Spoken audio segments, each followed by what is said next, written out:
요한복음 7장 25절에서 36절 하나님의 말씀을 들으십시오. 예루살렘 사람 중에서 어떤 사람이 말하되 이는 그들이 죽이고자 하는 그 사람이 아니냐. 보라, 드러나게 말하되 그들이 아무 말도 아니하는도다. 당국자들은 이 사람을 참으로 그리스도인 줄 알았는가. 그러나 우리는 이 사람이 어디서 왔는지 아노라.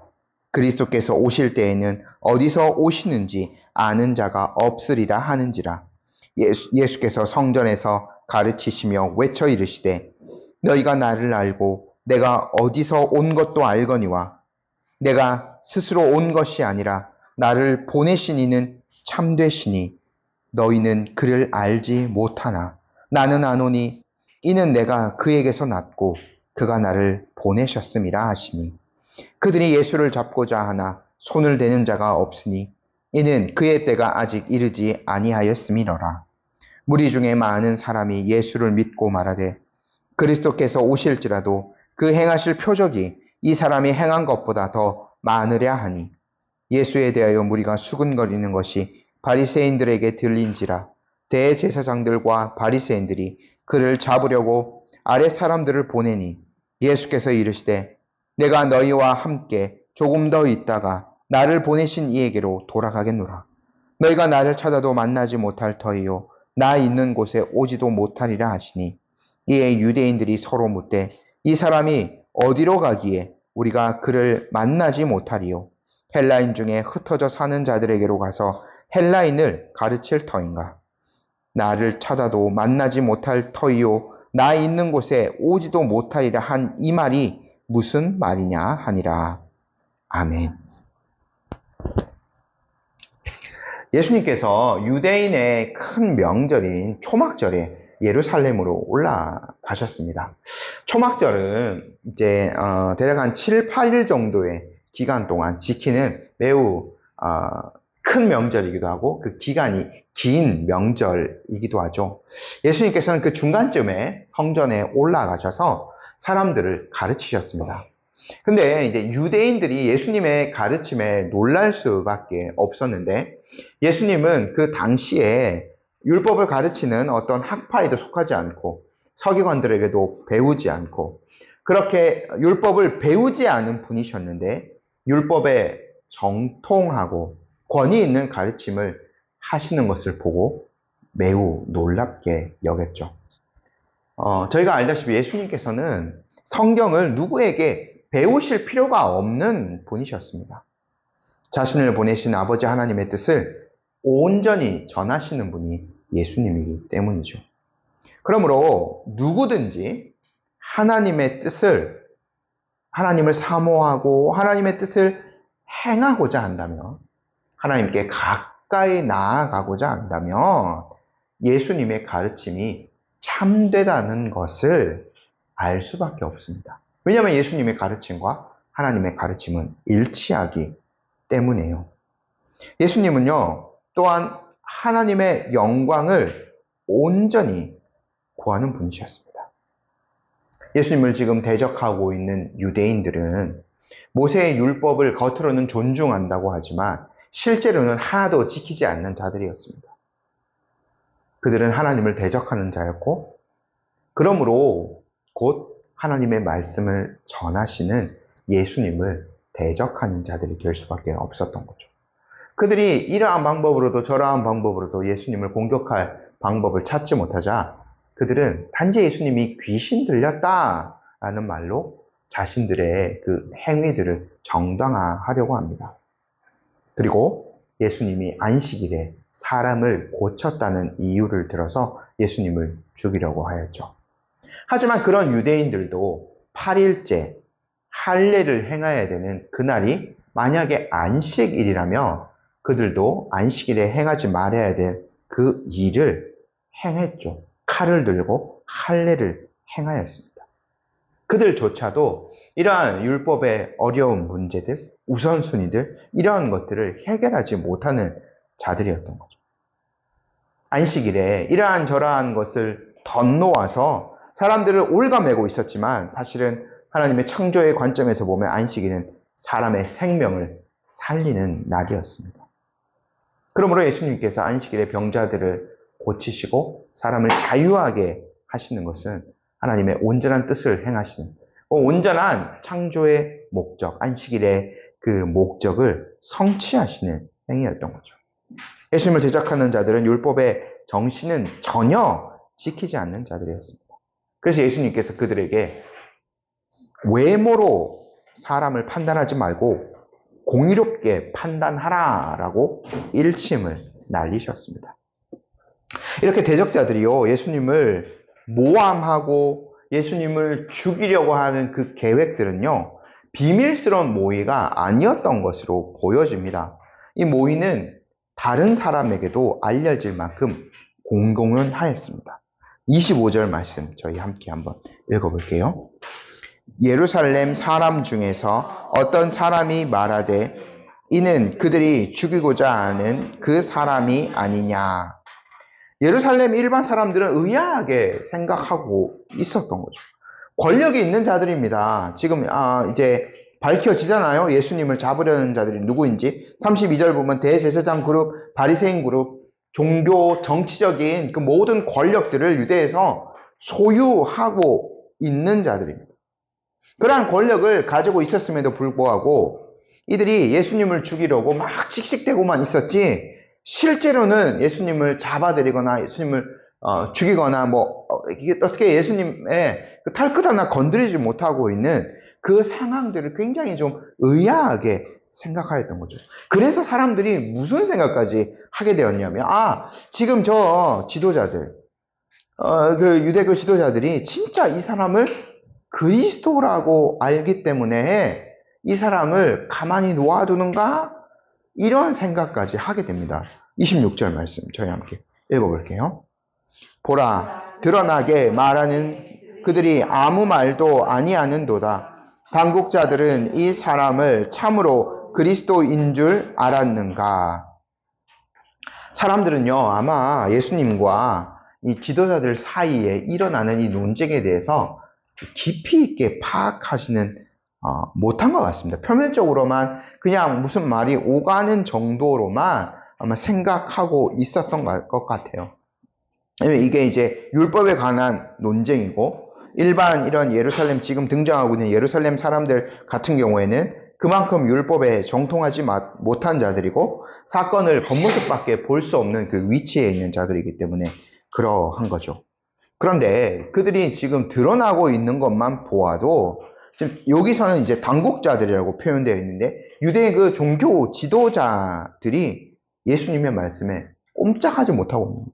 오히려 예수님의 일침을 날리시잖아요. 24절에 외모로 사람을 판단하지 말고 공의롭게 판단하라고 예수님께서 그들에게 막 일침을 날리고 계시는 거예요.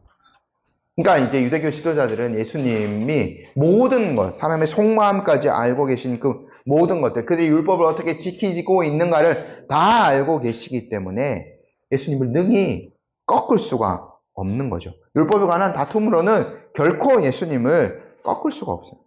그러니까 그들이 한낱 공격하는 방법이라고는 저 사람은 귀신 들린 사람이다 라고 공격할 수밖에 없었던 거죠.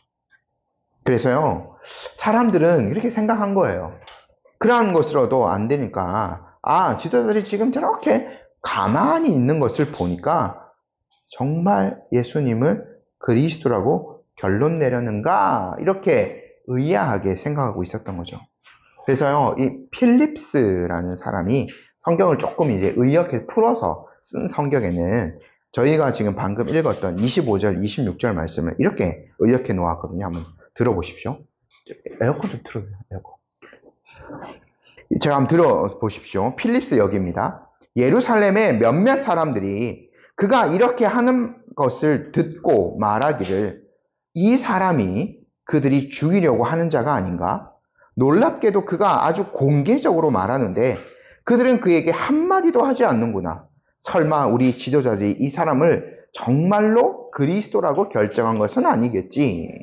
이렇게 이제 필립스 역에는 되어 있거든요. 사람들이 이렇게 생각을 했던 거예요. 의아하게 생각했지만 또 이 예루살렘 사람들은 어떤 생각을 하고 있었냐면, 인정하기 싫은 거예요. 예수님을 메시아로, 그리스도로 인정하기 싫은 마음이 그들의 기저에 깔려 있었습니다. 그래서 그들이요, 단언합니다. 27절 말씀 저희 함께 한번 읽어볼게요. 그러나 우리는 이 사람이 어디서 왔는지 아노라. 그리스도께서 오실 때에는 어디서 오시는지 아는 자가 없으리라 하는지라. 이 사람들이요, 지금 예루살렘 사람들이에요. 그거를 저희가 좀 이렇게 주목해서 볼 필요가 있는데, 이 사람은 예수님의 출신을 들어서 예수님이 그리스도가 아니다라고 단언합니다. 왜냐하면 구약에 예언한 그 메시아는 이들의 생각에는요, 어디서 오는지 알 수가 없을 정도로 비밀하게 오시는데, 이 사람들이, 예루살렘 사람이 다 알고 있는 거예요. 예수님이 어디서 왔는지. 갈릴리 사람이고 나사렛 출신인 거를 다 알고 있는 거예요. 나중에 이제 베드로가 예수님을 부인하는 그 장면, 마태복음 같은 데 보면 베드로의 말투를 가지고 사람들이 다 알죠. 갈릴리 사람인 걸. 다 이제 티가 납니다. 외모, 그리고 옷, 말투 이런 걸로도 알 수 있고, 예수님이 나사렛 사람이라는 것은 공공연하게 알려진 사실이었기 때문인 거죠.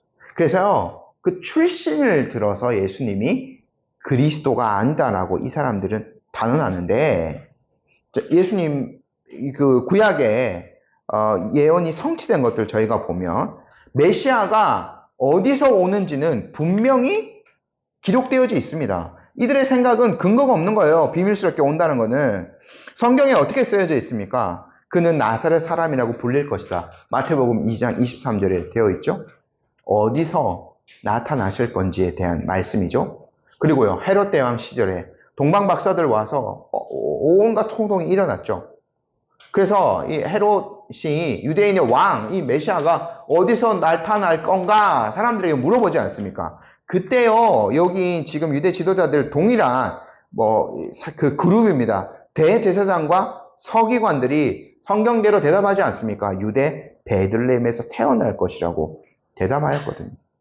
그러니까 이 백성들의 그 예루살렘 사람들의 오류가 분명히 있는 거죠. 그들은 첫 번째로 구약의 예언의 말씀을 몰랐어요. 지역에 대한 것들, 이들은 나사렛 출신이기 때문에 예수님을 비하하는 것이 들어가 있습니다만, 그리스도는 다윗의 후손으로 오실 거라고 분명하게 기록되어져 있거든요. 그러면 그분이 어디서 오실 건가? 다윗의 동네에서 나실 겁니다. 물론 예수님의 초림은 목자들 몇 명 정도에게만 알려질 정도로 이게 소수의 사람들에게만 알려졌지 많은 사람들에게 알려지지 않았습니다. 물론 이들이 비밀스럽게 메시아가 온다는 것, 그걸 뜻하는 것일 수도 있지만 분명하게 어디서 오실 것인지, 어느 지역에서 주로 사역할 것인지 분명한 구약의 예언의 말씀이 있는 거죠. 그리고 이 사람들은 명백하게도 그 지역적인 어떤 편견에 사로잡혔던 사람들입니다. 저희가 1장 말씀을 아마 기억하실 겁니다. 나다나엘이 했던 말씀. 나다나엘이 이르되 예루살렘에서 무슨 선한 것이 날 수 있겠느냐. 그때 빌립이 대답하죠. 와서 보라. 이렇게 1장 46절의 말씀이 있는데, 나다나엘조차 선입견을 갖고 있었어요. 나사렛에서는 선한 것이 날 수 없다. 동네와 지역에 대한 선입견. 이 사람들이 예루살렘의 원거주민이었다면 그들은 아마 지역적인 우월감에서 이런 말들을 했을 것입니다. 그러니까 이 사람들, 일반 대중이라고 볼 수 있는 이 사람들도 종교 지도자들과 어느 정도의 차이만 있을 뿐이지 영적인 상황은 참으로 비루한 것임을 우리가 확인해 볼 수 있는 거죠. 예수님께서 이것을 아시고 성전에서 다시 가르치시며 외치셨습니다. 저희 28절, 29절 말씀 함께 한번 읽어볼게요. 예수께서 성전에서 가르치시며 외쳐 이르시되 너희가 나를 알고 내가 어디서 온 것도 알거니와 내가 스스로 온 것이 아니니라. 나를 보내신 이는 참되시니 너희는 그를 알지 못하나 나는 아노니 이는 내가 그에게서 났고 그가 나를 보내셨음이라 하시니. 사람들은 예수님의 출신지를 알고 있습니다. 그리고 저희가 지난주에 봤듯이 예수님이 배우지 못한 사람인 것도 알고 있습니다. 나다나엘의 말처럼 나사렛에서는 무슨 인간적인 생각으로는요, 선한 것이 나올 수가 없는 그러한 동네였던 거죠. 정말 사람의 기준도, 이 당시 사람들의 기준으로만 보면 예수님은 그리스도가 될 만한 어떠한 조건도 가지고 있지 못하는 그러한 사람이었습니다. 하지만 예수님의 그 신적인 기호는 인간으로부터 연유한 것이 아니죠. 종교 지도자들은 무엇을 따졌습니까? 예수님이 어느 학파에 속해 있는지, 누구에게 배웠는지를 따졌습니다. 예루살렘 주민들은 예수님의 출신 지역을 따졌죠. 근데 예수님께서는 자신이 인간적인 배경이 아니라 자신의 그 근원적인 기원이 어디에 있는지를 28절, 29절에서 말씀해 주신 거죠. 예수님께서는 분명히 하나님으로부터 오신 자입니다. 예수님께서 그들에게 일침을 날리신 거죠. 그러므로 예수님을 믿지 않는 자들은 하나님을 알지 못합니다. 인간이 어떻게 하나님을 알 수 있겠습니까?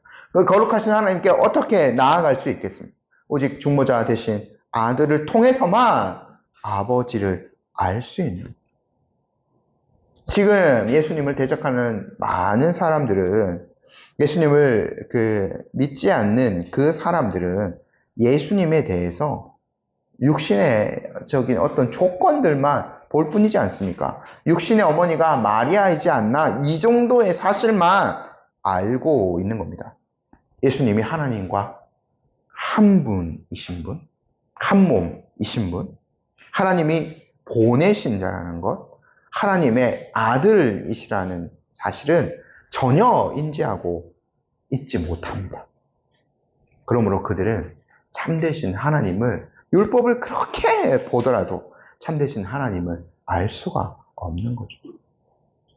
이 진리는요, 오늘 살아가는 우리들에게도 동일합니다. 저희들이 어떻게 하나님을 알아갈 수가 있겠습니까? 오직 하나님의 아들 예수 그리스도를 통해서만 하나님을 알아가고 하나님을 만날 수 있습니다. 오늘날 어떤 사람들은 학문적으로 그 신을 이렇게 공부하기도 하죠. 일반적인 어떤 신에 대한 지식으로 정말 어떤 그 궁극적인 진리가 있는가, 참 신이 있는가, 이것들을 공부해 가고 있습니다. 하지만 일반적인 그러한 신에 대한 공부로는 참된 하나님을 알아갈 수 없는 거죠. 하나님이 기록하신 이 성경 말씀을 통하여, 또 성경 말씀을 그냥 보는 것이 아니라 하나님 아버지의 영, 그리스도의 영이신 성령님을 통하여서 성경을 참되게 대해야 우리가 이 안에서 그리스도를 온전하게 발견하게 되고 그리스도를 통해서 하나님 아버지께로 나아갈 수 있습니다. 이것은 변하지 않는 진리입니다. 이들이 예수님을 이렇게 불신하고 있었기 때문에 궁극적으로 어디까지 나아가냐면 예수님을 죽이고자 하는 시도까지 이어지게 되는 거죠. 30절 말씀입니다. 같이 읽어볼게요. 그들이 예수를 잡고자 하나 손을 대는 자가 없으니 이는 그의 때가 아직 이르지 아니하였습니다. 저희가요, 이 때에 대해서 7장에서는 좀 많이 이제 등장하게 되는데, 물론 저희가 이제 2장에서도 예수님이 첫 그 갈릴리 가나에서 이적을 행하실 때도 때라는 것이 등장하기도 합니다. 이제 요한복음 살필 때 굉장히 중요한 단어 중에 하나인 거죠. 예수님이 말씀하신 그 때는 아직 이르지 않았어요. 예수님은 명절에 예루살렘에서 붙잡히실 것이지만 그 절기는 초막절이 아닙니다. 예수님이 6월절 그 절기에 돌아가시기로 작정되어 있었던 거죠. 저희가 7장 이 때를 통해서 계속 이제 보게 되는데, 사람들에 의해서 그 때가 결코 결정되어지지 않는다는 겁니다. 사람들은 예수님을 대적하고 불신하고 죽이려는 시도까지 이어지지만 아직 하나님의 때가 아니었기 때문에, 예수님의 그때가 아니었기 때문에 사람들은 예수님한테 어찌 할 수 없는. 그러니까 이 하나님의 역사는 실제로 그분께서 만들어가는 것이지 인간에 의해서 무엇인가가 이루어지지 않는, 결코 거기에 인간의 어떤 것들이 침투할 수 없는 전적인 하나님의 주권에 의해서 이 모든 것들이 결정되어지는 거죠. 이러한 혼란, 불신 이러한 것들이 막 드러나는 이러한 시점에도 하나님의 일하심은요 드러납니다. 그 중에서도 많은 사람들이 예수님을 믿는 일이 있었기 때문인 거죠. 31절 말씀 저희 함께 읽어보겠습니다. 무리 중에 많은 사람이 예수를 믿고 말하되 그리스도께서 오실지라도 그 행하실 표적이 이 사람이 행한 것보다 더 많으랴 하니. 사실 지금 31절에 많은 사람들이 예수님을 믿었다라고 표현되어 있는데 이 사람들의 믿음이 100% 온전한가 순수한가 라고는 조금 보기 힘든 면도 있죠. 왜냐하면 이 사람들이 예수님을 판단하는 것은 행하신 표적을 보고 판단하였기 때문입니다. 이제 저희도 6장에서 이미 충분히 살펴보았습니다. 수많은 표적, 직접 하늘로부터 내려오는 하나님께서 주시는 만나와 같은 그 떡과 물고기를 먹고도 예수님을 떠나간 자들이 수두룩하였습니다. 맞죠? 근데 지금 이 사람들은요, 그 표적에 의해서 분명히 예수님께 더 이끌림 받고 예수님을 메시아라고 믿기 시작하였습니다. 요 표적도 필요한 부분 중에 하나인데 결정적인 증거가 뭐냐면 마태복음 11장에서 세례 요한이 마지막으로 예수님에 대해서 확인하는 장면이 있지 않습니까? 감옥에서 그 세례 요한의 제자들을 예수님께로 보내어서 오실 그이가 당신입니까? 아니면 우리가 다른 사람을 더 기다려야 합니까? 라고 마지막으로 이제 자신의 사역이 끝나갈 즈음에 예수님께 여쭈었죠. 근데 예수님께서 뭐라고 말씀하시나요? 내가 그다 이런 말씀을 하시지 않고 이런 말씀을 하세요. 맹인이 보며 못 걷는 사람이 걸으며 나병 환자가 깨끗함을 받으며 못 듣는 자가 들으며 죽은 자가 살아나며 가난한 자에게 복음이 전파된다 하라. 이런 말씀을 주세요. 모두 다 이적에 관련된 말씀. 메시아가 일으킬 어떠한 이적들, 하나님의 권능을 가지고 하실 그 표적에 대한 것들을 마지막으로 세례 요한에게 말씀하십니다. 이러한 것이 분명한 메시아의 표적인 거죠. 그럼에도 불구하고 6장의 사람들의 문제는 뭐였냐면 예수님을 하나님의 아들 메시아로 믿지 않고 단지 정치적인 왕, 자신들의 욕구를 채워줄 분으로만 따라다녔기 때문에 결국에는 다 떨어져 나간 거였죠. 그러니까 이 31절에 사람들, 무리 중에 많은 사람들이 예수님을 표적을 통해서 믿게 되었지만 이들의 믿음도 마찬가지입니다. 그 표적에만 머물러 있었다면 결국엔 나중에는 열매를 맺을 수가 없을 것입니다. 그러니까 저희도 늘 생각해야 될 필요가 있는 거죠. 우리는 참된 그리스도의 인격, 그분의 존재, 그분의 사역, 이 모든 것들을 믿는 믿음으로 나아가는 것이 필요합니다. 저희가요, 이런 반응들을, 사람들의 지금 이러한 반응들, 어떠한 사람들은 예수님을 죽이려고 해요. 예수님의 가르침을 듣고. 어떠한 사람들은 예수님의 그 가르침을 듣고 예수님을 그리스도가 아닌가라고 믿어요. 그 전에도 마찬가지였죠. 예수님께서 성전에서 가르치셨을 때 어떤 사람들은 예수님을 좋은 사람, 그러니까 우리 7장 12절에 살펴봤는데 하나님이 보낸 하나님의 일을 하는 사람이라고 평가하였고 어떤 사람들은 7장 12절 말씀에 무리를 미혹하는 이러한 사람으로 그러니까 예수님이 그냥 망언하는 그러한 사람으로 치부하는 거죠. 이렇게 반응들이 나누어지는 겁니다. 우리가 분명히 알아야 됩니다. 하나님께서 택하신 자들은 하나님께로 이끌림 받을 수밖에 없습니다. 참된 믿음으로 그들은 참된 믿음으로 하나님을 영화롭게 합니다. 우리가 그러면, 우리가 택자라면 이러한 일들이 하나님께 이렇게 주실 거야. 그러한 것을 수동적인 것에만 머물러 있어서는 안 됩니다. 제가 거듭 계속해서 말씀드립니다. 우리 하나님이 주신 은혜의 수단들을 부지런히 사용해야 됩니다. 그리고 성경의 이러한 말씀을 교훈을 삼아야 하는 거죠. 이렇게 예수님을 말씀을 분명히 듣고도 예수님을 대적하는 자들로 돌아섰던 자들, 예수님에 대해서 편견에 사로잡혔던 자들이 무수히 많이 있었다는 것을 기억해야 합니다. 이것을 그냥 기억한 것이 아니죠. 이 말씀을 보는 자들이 하나님을 바르게 알기 위해서 그리스도를 믿고 그 믿음을 가지고 하나님께로 나아가야 한다는 것들을 위해서 이러한 말씀들을 기록해 하여 주신 거죠. 이제 더 나아가서 더 악한 시도들이 이제 나오게 됩니다. 구체적인 이제 시도들이 있게 되죠. 바리새인 대제사장 그룹은 그들의 권력들을 사용하여서 실제로 이제 예수님을 죽이려는 시도를 하게 됩니다. 32절 말씀 함께 한번 읽어볼게요. 예수에 대하여 무리가 수군거리는 것이 바리새인들에게 들린지라 대제사장들과 바리새인들이 그를 잡으려고 아랫사람들을 보내니. 두 그룹이 원래 경쟁적인 관계에 있었는데 나쁜 일을 위해서는 참으로 하나가 됩니다. 그래서 이제 성전 경비봉들을 예수님께 보내고 예수님을 잡고자 한 거죠. 자, 이들의 행태를 한번 보십시오. 예수님의 가르침을 애써 부인하려 드렸죠.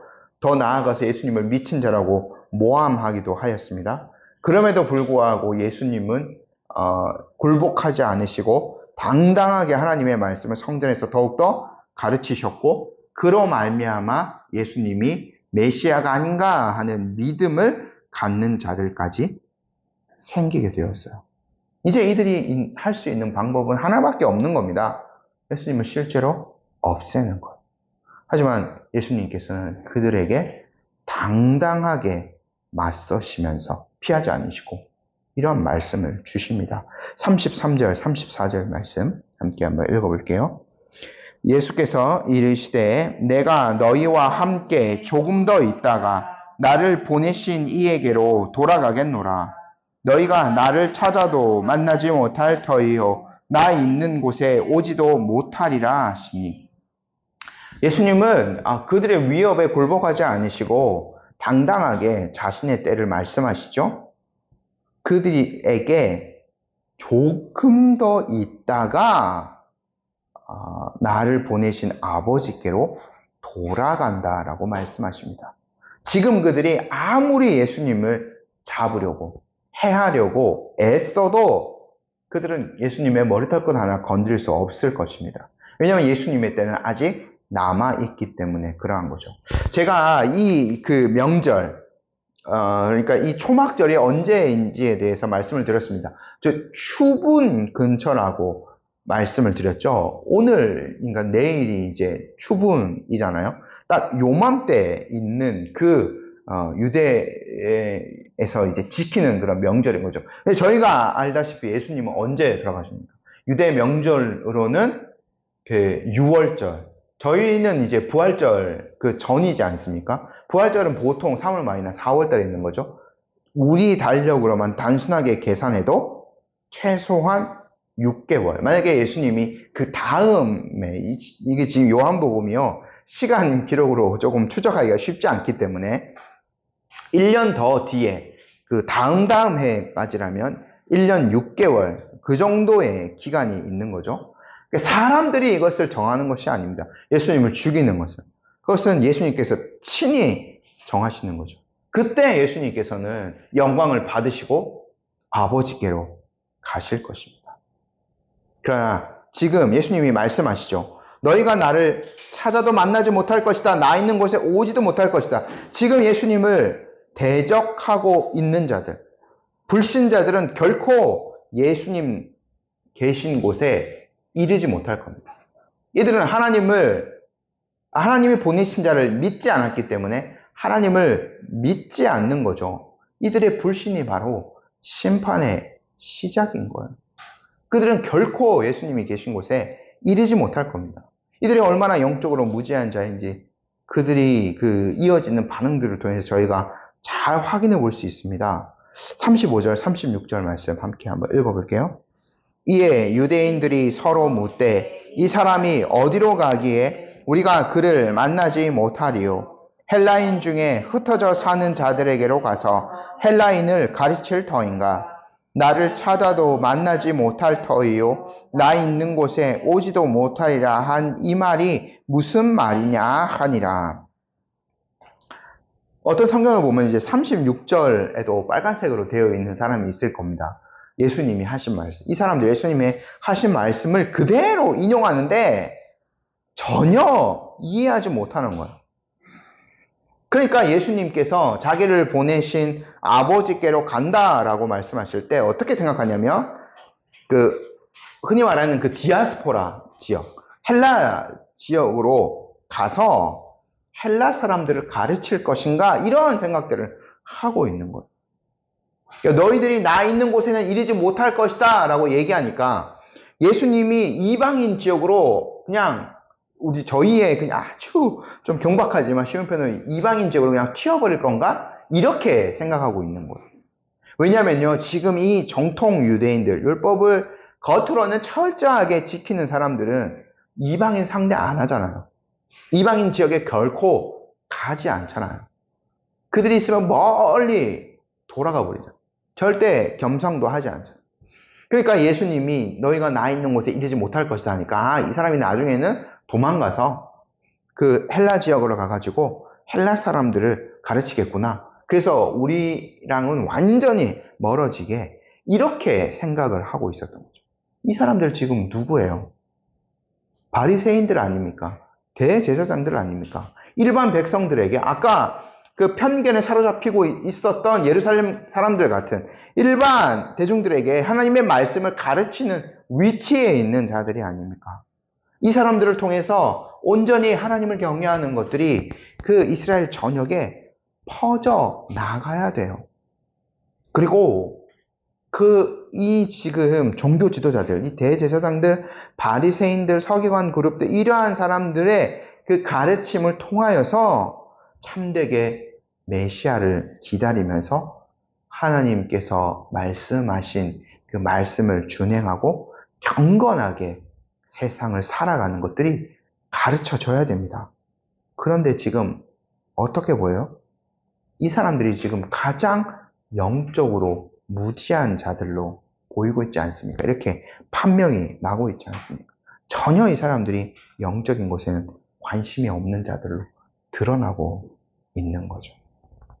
이러한 사람들이 계속해서 예수님을 대적하는 겁니다. 오늘 제가 이제 결론을 맺겠습니다. 오늘 저희가 예수님 스스로 말씀하신 그 예수님의 정체성, 예수님을 둘러싼 어떤 그룹들의 다양한 반응들을 함께 살펴보았죠. 두 가지 정도 교훈이 있습니다. 첫 번째는 예수님 단순히 나사렛 출신의 평범한 사람이 아니었다는 것을 저희가 볼 수 있죠. 예수님이 말씀하신 대로 예수님은 하나님께서 보내신 분입니다. 하나님의 말씀을 증거하시는 분이시고 그분이 하나님 말씀 그 자체입니다. 하나님과 동일한 본질을 소유하신 메시아이신 거죠. 그러므로 저희도 오늘날에도 오직 예수 그리스도를 통해서만 참된 하나님의 그 말씀을 깨달을 수 있다는 것, 참된 하나님을 알아갈 수 있다는 것을 결코 잊지 말아야 될 겁니다. 두 번째, 종교 지도자들 그룹, 또 예루살렘의 일반 백성들, 자신의 편견, 제한된 지식으로만 예수님을 판단했죠. 우리에게 반면교사 삼을 만한 것이 충분합니다. 우리도 때때로 하나님의 일하심을 우리의 좁은 시각, 우리의 경험, 또는 때로는 우리의 무지가 발동하기도 하죠. 그러한 것들로 하나님을 판단하지 않았는지 우리가 정직하게 되돌아볼 필요가 있습니다. 제가 말씀드렸던 대로 예수님의 말씀을 들은 사람들의 두 가지 반응, 결정적으로 갈라지는 이 두 가지 반응. 어느 한 그룹은 그 표적을 통해서이지만 예수님을 그리스도라고 믿는 그룹들이 생겼고, 어디 한 그룹은 더 예수님을 대적하는 대로 나아가는 거죠. 결코 예수님이 계신 곳에 이르지 못하는 심판의 자리로 나아가는 것들을 저희가 보았습니다. 저희에게 바른 길이 무엇인가, 바른 믿음이 무엇인가를 교훈해 주는 거죠. 예수님을 대적한 자들, 오히려 자기의 편견과 무지에 사로잡혀서 예수님을 바라보았던 자들은 결코 예수님을 믿지 못하고 하나님께로 이르지 못합니다. 그들에게는 이미 심판이 내려졌고 멸망이 예비되어 있을 뿐입니다. 그러한 혼란 와중에도 몇몇 사람들은 예수님을 메시아적 존재로 인식하기 시작하죠. 분명 하나님께서 행하신 일입니다.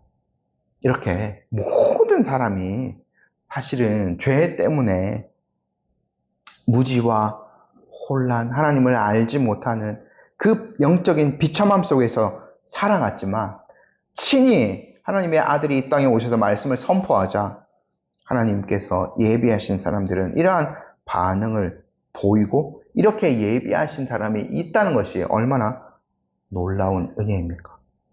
우리가 그런 자 중에 속해 있다는 것을 감사해야 됩니다. 또한 이 땅을 살아가는 수많은 사람들이 하나님의 일에 관심이 없는 자들, 때로는 더 대적하는 자들, 때로는 자기만의 어떤 어떤 진리에 대한 생각에 편견에 사로잡혀 있는 자들, 다양한 부류의 사람들이 있죠. 그 사람에게도 진리의 빛들이 비춰져야 합니다. 그렇게 해서 참되고 바르게 오직 예수 그리스도를 통하여서 하나님께로 나아갈 수 있는 이 은혜들이 선포되어져야 되는 거죠. 우리가 그러한 은혜를 먼저 받은 자라면 그러한 사역들에 또한 동참해야 될 의무들이 있는 것입니다. 아멘. 함께 기도드리도록 하겠습니다.